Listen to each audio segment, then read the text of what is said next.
Well, hello there.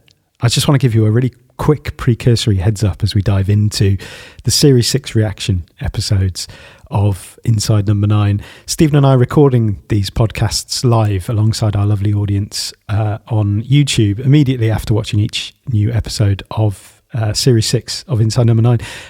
We don't know what to expect from each one. We're like everybody else. We're not prepared. We literally just watched it and are capturing our authentic, raw reaction to it. So if you're looking for deep level, intelligent entertainment, insight and wisdom about the content of the episode and you're trying to make sense of it, then you might well be a little bit disappointed. But we will be diving back into the series once this whole thing has aired. So if you want to just hang out alongside two people who love the unexpected treats and surprises that come from experiencing a new series of Inside Number 9, then you're most welcome to come along with us. If you wouldn't appreciate that, then we recommend you coming back later. Thanks to all of you who understand and appreciate this. It means the world to have you on board. Right, that said, let's head into this week's episode of A Quiet Night Inside Number 9. Stephen! Andrew! What are you doing up so late on a school night? Inside Number 9, mate.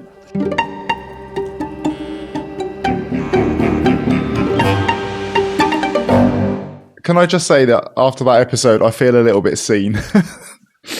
Horrifically so. I was going to suggest we don't do this because I don't know. Yeah, it's not cool, is it? It felt like a bit of a brutal attack for half an hour, to be honest. It's made me rethink some things. What's it made you rethink? Making a podcast. It's made me rethink craft work. I can only now think of them as like a Game of Thrones style tune. Yeah. It took me the best part of the episode to work out what that was, and even then you had to tell me. So that was okay. So let's introduce this properly. So this is the reaction episode to Simon Says, episode 2 of Series 6. We're recording this live with a chat going on of the Inside Number 9 fandom, which seems highly appropriate. The episode was directed by Guillermo Morales, produced by Adam Tandy, and written by Reece Shearsmith and Steve Pemberton. It first aired now 38 minutes ago on BBC Two, 17th of May, 2021. Well done. Thank you. So you're quite slick with that. You're breaking up a little bit. Am I? Here and there. You're getting a bit overdriven. Am I getting excited? You sound that way. Like what erection? What's your first? Let's erect. So, yeah, it was, like I said, a change of pace from the last one. Mm-hmm. And it seemed very much, I think, a critique of the obvious was like Game of Thrones and the way that was reacted to. But I think it was also talking a lot to any show that for some reason people decide that they own. And therefore, if the outcome isn't exactly what they wanted it to be, then it's a personal attack on them and deserves to incur their wrath. Is how it feels. Do you think there was calculation in having it as the like the follow-up to Wuthering Heist, and the kind of, because the reaction to that one seemed quite divided. Yeah, I don't know why. It's almost as though people have forgotten how to get a bit silly with Inside Number 9. It's almost as though people have forgotten that the second ever episode included dogs running around, giant dogs running around a house, whole bits of dialogue, not dialogue, with someone going for a poo, just all this silly stuff that people suddenly for some reason don't associate with Inside Number 9 anymore. And so I don't really understand why it was. I guess I can understand why maybe the puns, but again, having a negative reaction to something someone else has written isn't their fault. Yeah. it wasn't. I don't think that you can pigeonhole Inside Number 9 enough to say that was out of character for the show, because it doesn't have quite that sort of identity where you know exactly what you're going to get. And so you don't really have a right to be disappointed. It's fine to say that wasn't for me. And to be fair, a lot of the people that have sort of responded to us and things have said, wasn't for me, I didn't quite get it. But there are some people who are just a little bit sort of needlessly scathing about it. Yeah, I suppose it's the difference when it becomes sort of like an entitlement to the thing. And it's like a sense of, you owe me, you know, what I want. And what they want is a surprise. And it's like, or what we want, should I say. Some negative reaction the other week when Line of Duty finished. Because I was thinking that. People had an expectation of what they thought was going to happen. And so they have this unreasonable, visceral reaction to it being something else. And I don't think that anyone who does that really understands, who do you think these people are that they're writing? You choose to enjoy, or you enjoy what they write. If you suddenly stop enjoying what they write, that's not their problem. I think there's always something about problem about the end of a series as well, isn't there? Like I would hate to have to finish a series, like not just a series, but like an entire kind of show. To complete a show must be impossible, because you just can't do it in a satisfying way. Like if you're going to do it, I mean, for me, a satisfying ending is one that would be completely like loose ends everywhere, no sense of another thing coming, but like nothing wrapped up. Like I don't like nice, neat, bowed finishes with like romantic ends. This is just Twin Peaks: The Return that you're talking about right now, isn't it? Yeah. Which again elicited if I'm going to thing. See something end, I want it to be like Twin Peaks: The Return. I want it to be like, what's just happened? What? What? and it evokes outrage and also just great joy. So yeah, we should say. So we've got a chat going as we're recording this. I'd love to hear reactions or iractions. Sorry, Simon. It is you fans that make us. Of the fans, by the fans, for the fans. So definitely a Chekhov's appearance in this one. The trophy, you could bash a man's head in with it. And that's how you knew that he wasn't dead. I knew he wasn't dead. Oh, because it wasn't his brains. He was stabbed. He stabbed him. Yeah. It was also done behind a frosted glass window, which was the big giveaway for me, because it's not like Guillermo Morales generally is a bit squeamish about showing stuff on screen. True. When he was pushed behind some frosted glass that you couldn't see through properly, I thought that's not going to be dead. This is going somewhere. That whole bit I thought was quite clever. It all turned out it was the Baron audition. That whole section I thought was quite cool. It's a shame that he didn't make it more obvious. I mean, it is for him, for his because I mean, he set it up, didn't he, with the whole thing about like, you know, I've got you now, I've set you up, like it's in the cloud and all that. Yeah. Or was that earlier? Can't remember. That was a little earlier, I think. That was when he was talking a lot about podcasts, and I was feeling very self-conscious. Oh yeah, when that came up, that was so funny. Oh yeah, I'm thinking about dropping Steve a message asking if he wants to jump on a podcast. Yeah, Simon's going to come around and demand change to A Quiet Night Inside Number 9. You demand away, Simon. We do what we like. Oh, that's true. They did kill the singer in Last Gasp behind frosted glass. Oh yeah, that is true. With same with the smothering with a pillow as well, and that was real. Yeah, that was genuine. That's real. Good point. Speaking of which, and linking to the whole thing of like, you know, polls and fan things. I hadn't seen it, but you shared the kind of BuzzFeed top 20 inside number 9. That was a weird list. I mean, I think it's a weird thing to pick the top 20 of a 31 episode series in itself, because that's like saying here are the top 2/3. It's too many, especially, and it is. The list is a list of someone who's not really watched any Inside Number 9. It did seem that way. I don't know whether we've just got to the point where we're a bit elitist. No, I'm cynical because I think it's just BuzzFeed generating clickbait stuff with something that's suddenly become relevant because there's a new series out. But I don't. Don't jump on riding on the cocktail coattails.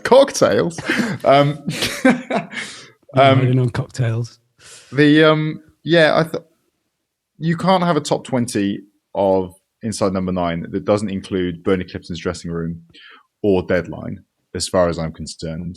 And like, doesn't I know include what and the winner is in Last Gasp. Yeah, quite high up. That's the thing.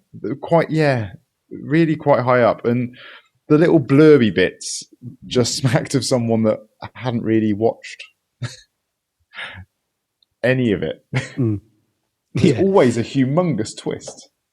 There's not always a humongous twist. Yeah, I don't really know where to kind of. I'm feeling a bit shaken up by that episode. You know, I am a little. I didn't know where it was going. I was surprised that the Ninth Circle didn't have 9 series set up right from the off. I feel like that would have been just a function of writing it, to be honest. Maybe that was a little meta kind of thing about Inside Number 9. I think it probably was 2 more series could have been commissioned. Yeah. I was expecting, or I was wondering, well, maybe it's happened, I don't know. But like the whole Dante's 9 Circles of Hell kind of, I was thinking, is this going to be like that Dante and, who is it, Virgil in the poem? And they're like circling through the different parts of hell. And do you reckon there's something in that? I don't know. There might be. It would take some kind of. That'll be for the next time we run through this. Yeah. Yeah, very possibly. I mean, I think if you do look further into the kind of the structure of it, there might be something clever going on.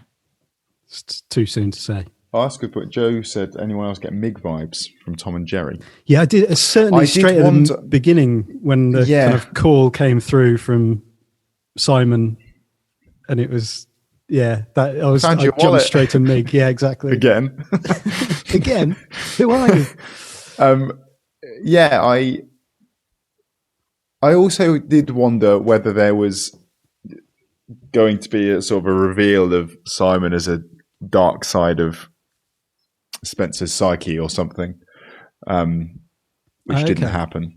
Yeah. But yeah, I think in some ways, I think Spencer is too simple a character for that because that would have been if there was like issues with maybe the production, like the kind of, I don't know, the TV studio or whatever, putting pressure on him to do what he did with the series. And actually, I think how it comes across is like, no, he's just a bit of a crap writer. And the fans are better, like genuinely better writers. And they've almost caught the idea of the series has caught the fans' imagination.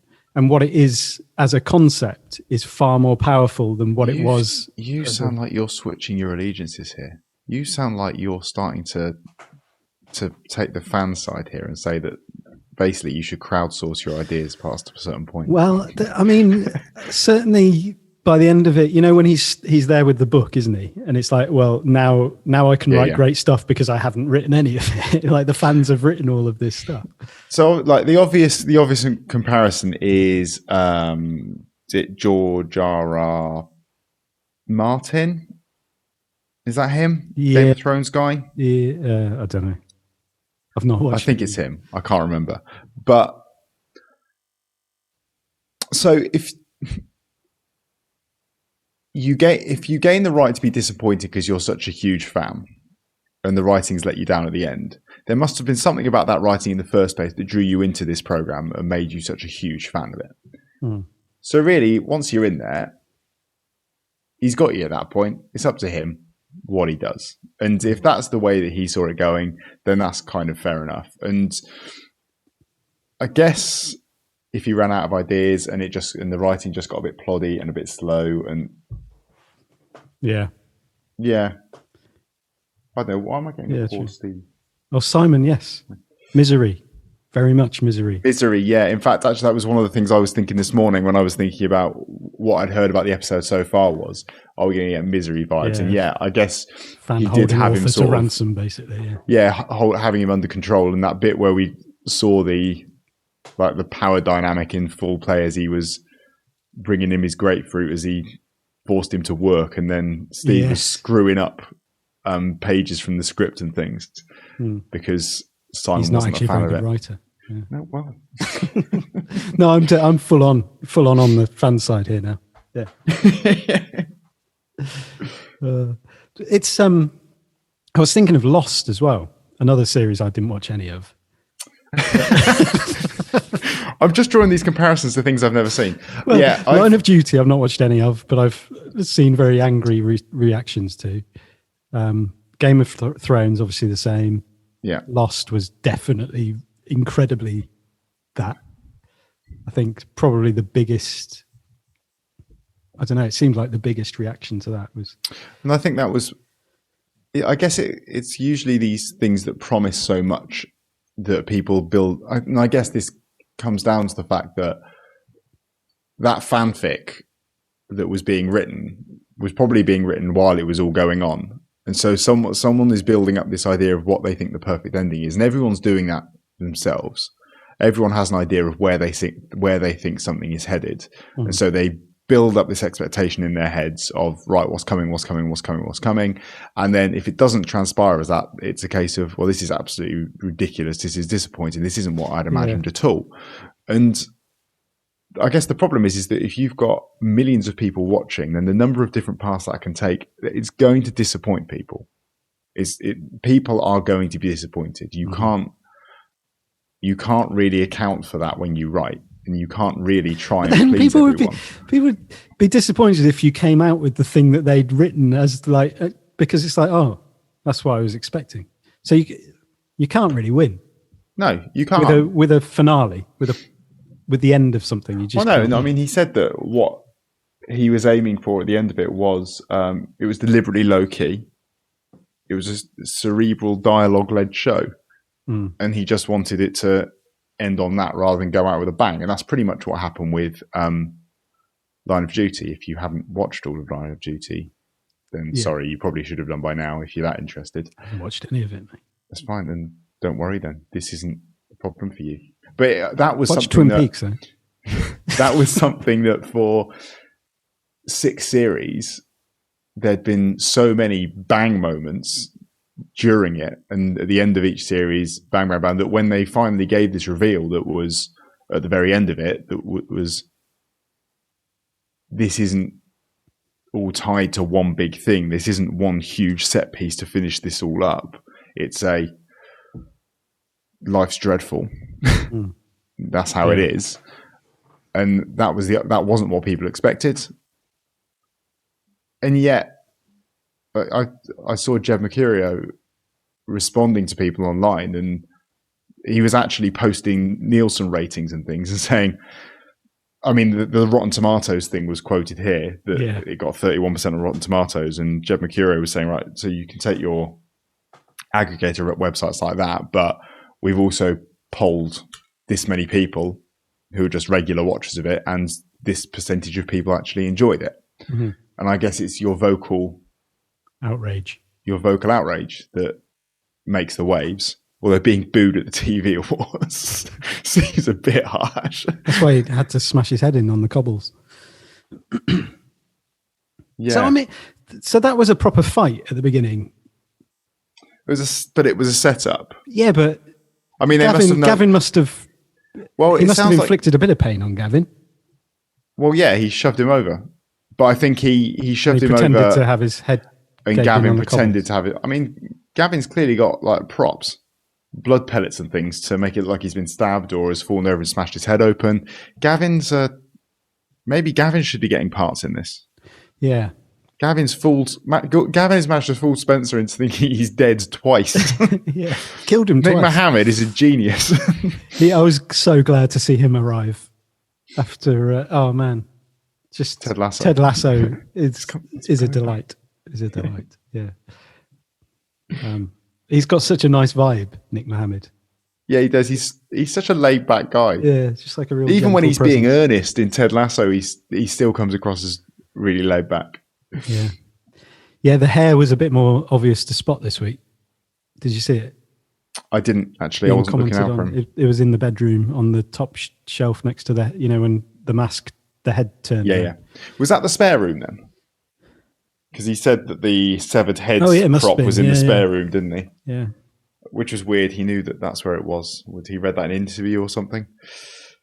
Yeah, Empire was that in the Empire? Was that in one of the Empire Yeah, where ones? he learned about the 2 sugar black coffee and the grapefruit. Yeah, yeah. I was wondering. So Isla's saying there was a face mask on the hair. Like there's a little blue. I thought it was like a little blue bandage or something on the face. Oh, of the okay. hair. Yeah, little face mask. Yeah. And he seems quite laid back too. Why are you laid back, mate? Me, yeah, I'm laid back. The hair room, nice. The hair. I hate puns. Simon says the hair room. I didn't know if I was expecting some sort of narrative play on Simon Says. Well, that was another thing I was reflecting on. I haven't had long to reflect on it, but whether the whole thing of like him saying that something's happened and it hasn't happened. There's an element of Simon Says, but obviously it's not Simon Says. Nick It's Mohammed's almost like died. I was what. Oh, it must be true then. Simon Says I've stabbed Nick Mohammed to death. But Simon didn't say, it wasn't Simon Says sleep with me. It was No, it was the Baron. The Baron. Yeah, a couple of mentions of Spencer's hair. Yeah, I thought Mark Kermode Not the one in the flat, but Kermode hair. / David Lynch.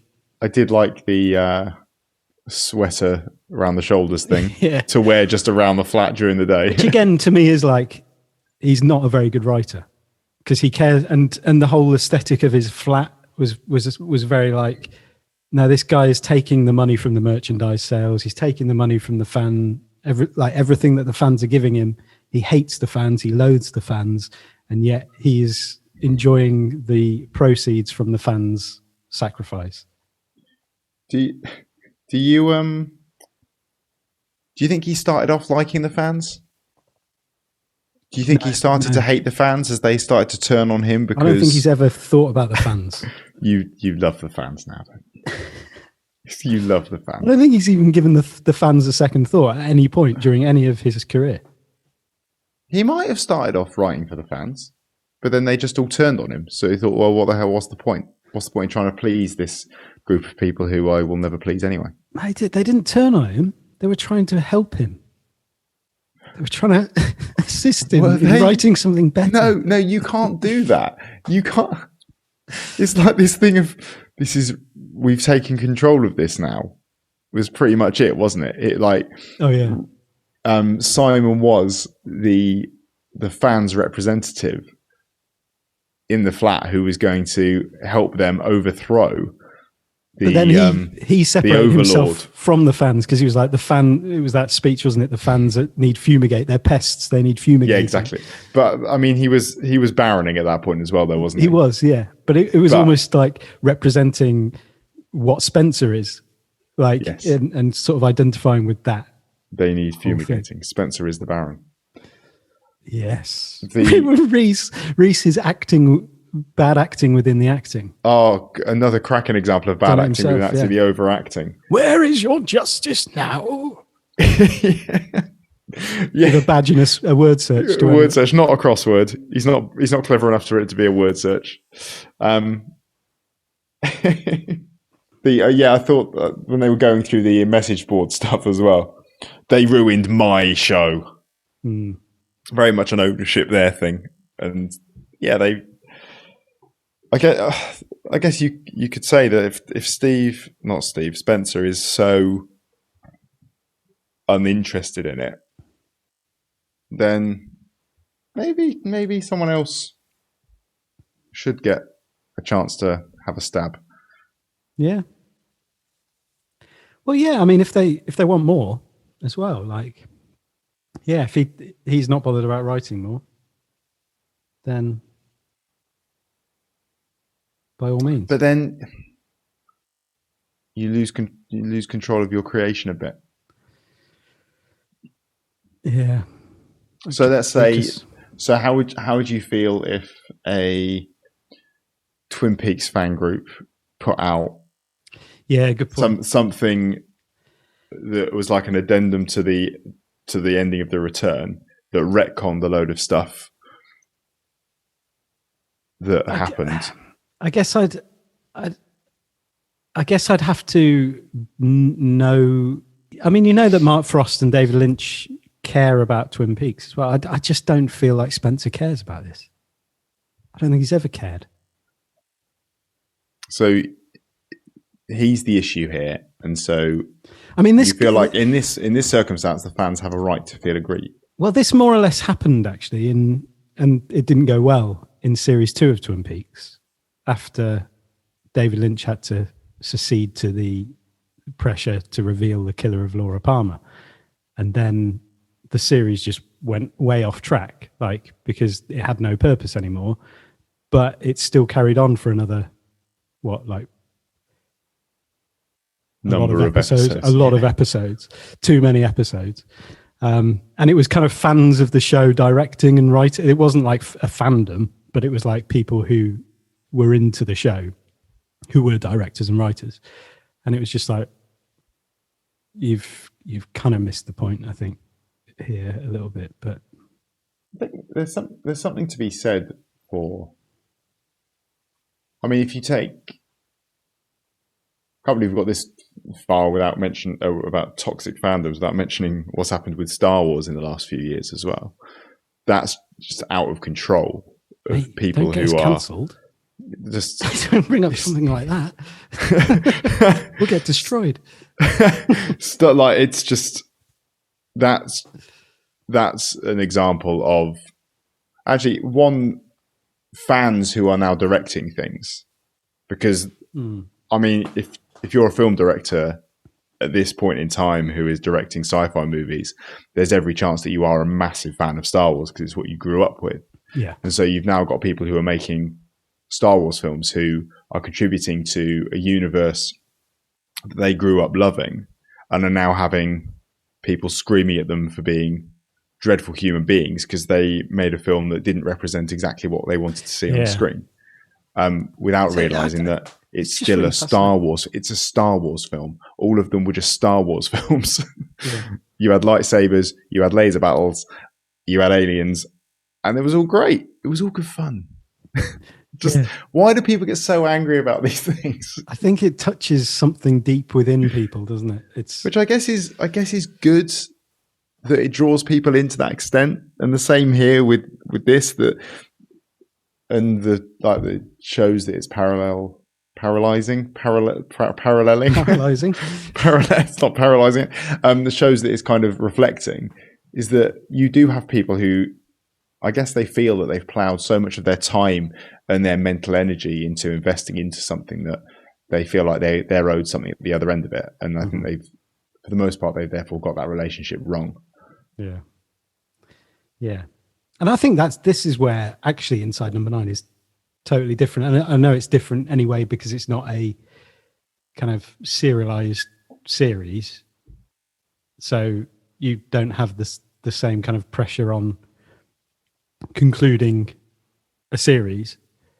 But I do feel like there's an openness within what I've seen of people who enjoy Inside Number 9 that is just, it's a joyful thing of like, what are they going to show us? Like, what have they got in store? We'll take it, whatever they give us. Yeah. And I think that's good. I guess you don't, and it's kind of the reason I was a little bit surprised by some of the negative reaction the other day is that you don't have to invest in this in the same way. And I think it was in that YouTube comment off the back of the last one where it was, well, I move on to the next one. Yeah.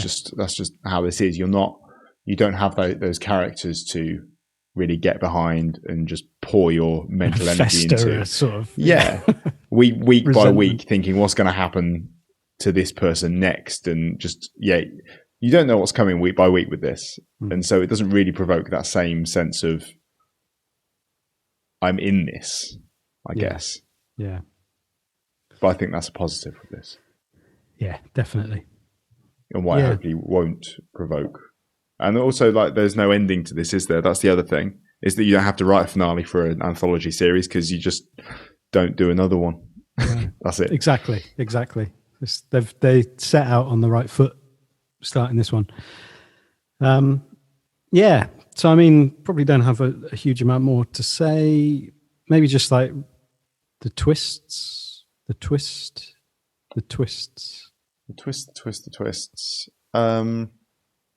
I wasn't massively surprised when Gavin turned up alive, if I'm honest. Were you? No. It wasn't no way. It was that figures. Simon said he dealt with the body. Yeah. Probably didn't throw him in the Thames. No. He doesn't look big enough to be able to carry a grown man on his own. No, he doesn't. No. It takes quite a lot to carry a dead body on your own. You would know. I do know. From a past life. Yeah, so that was twist 1 was Gavin turning up. Then Gavin getting killed. Twist 2. It was twist 2. Yeah, twist 1 and 1.5. Twist 3, 2 / I don't know where we are anymore with twists. More twister. There was the fact that he was just doing the Baron speech or a Baron thing, method, acting bit. Yeah. He wasn't actually trying to.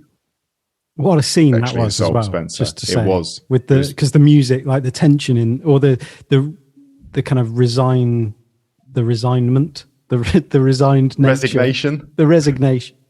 resignation of Spencer. Yeah, was he just lay down on the bed, and then everything just changes as he turns to flips him switcheroo. Yeah, gives him a good suffocating. That was pretty vicious. I think Lauren said that was pretty Guillaume. It took a long time. Yeah. It was one of those uncomfortably long times. It was probably one of those more realistic suffocating or smotherings than you normally get on TV. They're normally like, can you keep it to like 8 seconds? And it's like, well, that's not long enough. That wouldn't be realistic. No, I want to see a jerking arm. You don't often see a bloodied face as a result of it either, do you? No. Because his glasses had mashed into his face. That's not... That was you don't really a good see touch. a violently... Yeah. Good touch. Damaged face. Yeah. So then that was twist 2.1. 2.37. And then he goes out and then realizes he's died twice, but he's still alive. Gavin. So that's twist, the next one. Much like Rasputin at this point, Nick Mohammed. Yeah, he is. And then I suppose that him having his head caved in wasn't really a twist. It was a natural Chekhov's finishing point. It was where this was going. Yeah. Andy seems to know too much about suffocating someone. That is not my area of expertise. I I just think it takes more than 8 seconds. But I don't know. Horses for courses. I mean, previously we have suggested that you could speak to us about how to get away with crime. We're not painting ourselves in a very good light these days, are we? No. Good. Yeah. Well, I don't have much more to say really on this. No, I think this was a bit easier to talk about than the last one. It was not. It was slower, so it was easier to sort of remember bits. I've like 2.5 full sides of writing out of this episode. There you go. It was quite a bit dense. Did you have like a favourite line? I did, but I remember hearing it and going, "That's a cracker," but I can't remember what it was. I wonder if yours? It was. Well, mine was when he said he'd rather cut off his dick and sit in vinegar. That was it. I did write that down. Yeah. That was vicious. That I think I heard a little chuckle because again you were watching it. You were watching about probably a minute and a half ahead of me. You said you'd rather cut off your dick and sit in vinegar than write another series. It's lovely. It was quite lucid, almost evocative. Yeah, the end. I was like anticipating. Okay, something is happening at the end. No. When I could see. No, not Chekhov's vinegar. Chekhov's dick vinegar.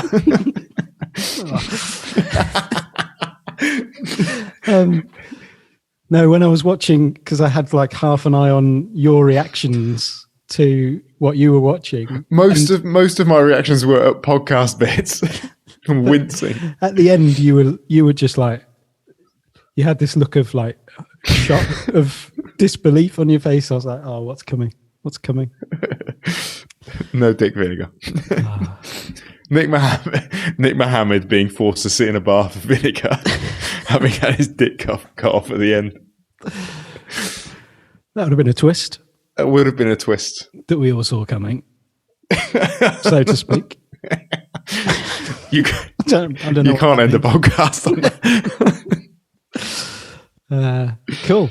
Well, thanks everyone for joining us. Thank you. It's always great it's fun to talk. Yeah, it's good to talk. It is indeed. Cool. Yeah, I'm done. Are you done? I'm done. We're all done. We're all done. Well, we'll see you again next week. Have a good one. Yeah. Bye-bye. Bye-bye.